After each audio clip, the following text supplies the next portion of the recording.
আসসালামু আলাইকুম। বহুপদী ও বহুপদীর সমীকরণের আজকের পর্বে আমরা একটা গুরুত্বপূর্ণ অঙ্ক নিয়ে আলোচনা করব। বলা হয়েছে, যদি এই সমীকরণের মূলদ্বয় সমান হয় তবে প্রমাণ করো যে আরেকটা সমীকরণ আছে, এই সমীকরণটির মূলদ্বয় সমান হবে। একটা সমীকরণের মূলদ্বয় কখন সমান হয়? আমরা জানি, নিশ্চয়কের মান যদি শূন্য হয় তাহলে একটা সমীকরণের মূলদ্বয় সমান হয়। তাহলে আমরা শুরু করি। তাহলে আমাদের প্রথম সমীকরণটি বলা আছে P square x square plus 6pqx plus pr plus 8q square সমান 0। তাহলে ইহার নিশ্চয়ক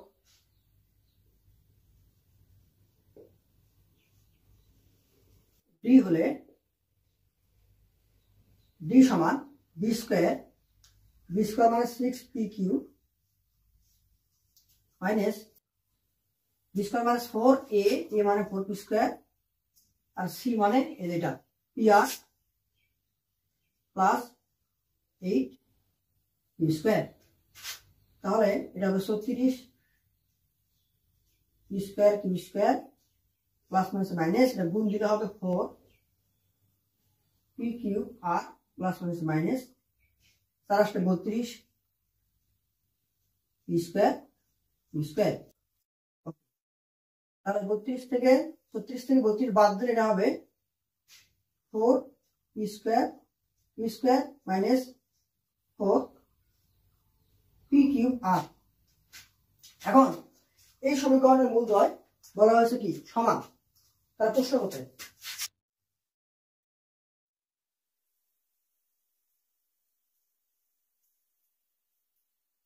যেহেতু সমান ডি সমান 0, তাহলে বা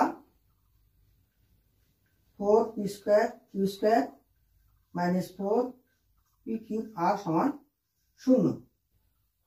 পক্ষান্তর করে দেই, 4p স্কোয়ার q স্কোয়ার সমান 4p কিউব r। যদি দুই পাশ থেকে 4p স্কোয়ারটা কমন কাটাকাটি করে দিই, তাহলে 4p স্কোয়ার চলে গেল। তাহলে এখানে থাকবে কি q স্কোয়ার সমান এখানে থাকবে pr p ইন্টু r। ওকে, এখন আমরা দ্বিতীয় সমীকরণটা নিয়ে একটু কাজ করব। দ্বিতীয় সমীকরণ,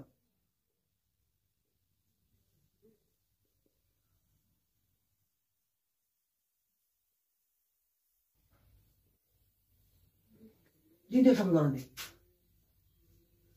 pr into x plus 1 whole square সমান 4q স্কোয়ার ইন্টু x।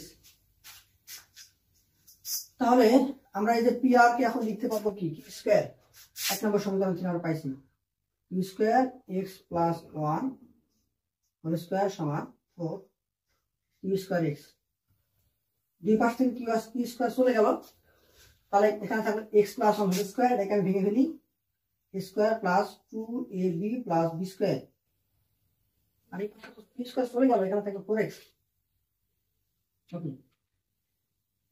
বা x স্কোয়ার এই 4x এখানে পার করে দিলে মাইনাস হয়ে যাবে, তখন হবে মাইনাস 2x, বিয়োগ করলে মাইনাস 2x প্লাস 1 সমান 0।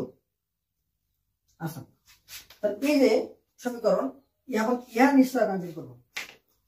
ইহার নিশ্চয়ক যদি শূন্য হয় তাহলে আমি বলতে পারবো যে আমাদের দ্বিতীয় সমীকরণটির মূলদ্বয় সমান। তাহলে ইহার নিশ্চয়ক ডি প্রাইম হলে, আগের সাথে ডি হয়েছিলাম ডি প্রাইম সমান বি স্কোয়ার মানে মাইনাস 2 মাইনাস 4 এ কত 1 সি কত 1। ওকে, তাহলে ডি প্রাইম সমান 2 দুগুণে 4, 4 আর এখানে গুণ করলে এটা 4 হবে। অতএব ডি প্রাইম সমান 0। তার মানে কি দাঁড়ালো, দ্বিতীয় সমীকরণটির মূলদ্বয় সমান। সুতরাং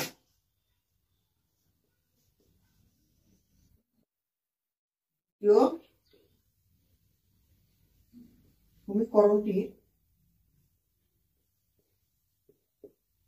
মূলদ্বয় সমান।